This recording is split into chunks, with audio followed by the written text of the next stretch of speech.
नमस्कार दर्शक बंधु मोर आउ एक नूतन भिडियो रे मु निरंजन आपण मानकु स्वागत करुछि।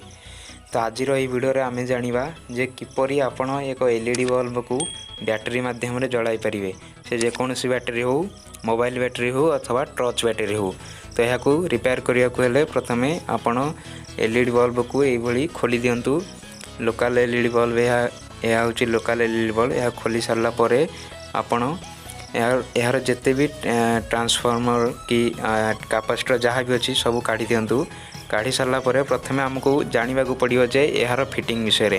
तो लाइट किपरि फिटिंग होता है ना गोटे हूँ सीरीज आ गोटे हूँ पैरेलल। तो सीरीज कनेक्शन कौन ना हूँ प्लस रु माइनस, माइनस रु प्लस यही हूँ सीरीज। आ पैरेलल कहले प्लस रु प्लस, प्लस रु प्लस, प्लस रु प्लस, माइनस रु माइनस, माइनस रु माइनस। यापर आपण दुईटी लाइट मझिरे ए छुरी की ब्लेड साहाय्य ये घसीकी काटी दिंतु जहाँद्वारा कि करेंट पास हो पारनी।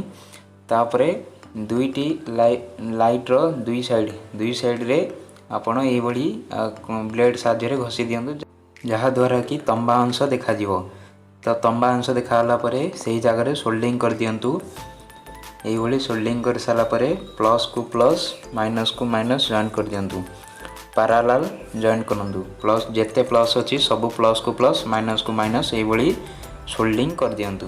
सोल्डिंग कर सारा पर होल्डर रु गोटे तार प्लस को दे देबे आउ होल्डर रु आ गोटे तार माइनस को दे देबे। ये देखंतु एटा होची प्लस, एटा होची माइनस, ये जॉइन कर दिंतु।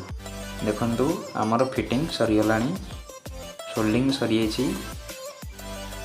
एबे देखिबा हमें यह बैटरी साहाय्य जलुछि कि नहीं। एटा होची पॉकेट टॉर्च मुया को तैयारी करथिली, बनैथिली। एटा पॉकेट रे आपण जेमळे चाहिबे नै परिबे।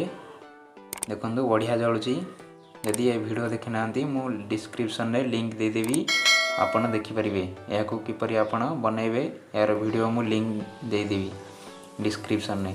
देखंतु आ भितर मोबाइल बैटरी अछि। से पॉकेट टॉर्च भितर देखिबा केते मोबाइल बैटरी रे चार्ज अछि। मल्टीमीटर साथी आमे देखिबा। तो देखंतु 3 वोल्टेज अछि मोबाइल बैटरी रे, 3.36 देखाउछि। तो देखिबा एथिरे जळुछि कि नहीं हमरो ई एलईडी टॉर्च जहाँ को आमे एबे बनैले देखिबा जळुछि कि नहीं। देखंतु मु दउछि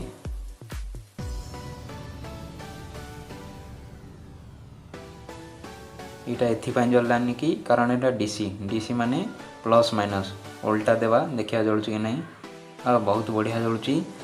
तो आपण भी चाहिए ये आपण निज घरे बनई पारिबे, करि पारिबे। डीसी जेहेतु सेतिपई प्लस माइनस चेंज करिया पड़ला। एसी होइथिले चेंज करिया पड़न था कारण एसी रे प्लस माइनस न थाए। तो बहुत बढ़िया जलुछि। देखंतु आपण भी चाहिए ये आपण करि पारिबे। एटा होछि छोटो टॉर्च बैटरी। यही टॉर्च बैटरी रे देखिबा हमें जलुछि कि नहीं एलईडी बल्ब। देखंतु बहुत बढ़िया जलुछि। छोटो बैटरी हेले भी बहुत बढ़िया जलुछि।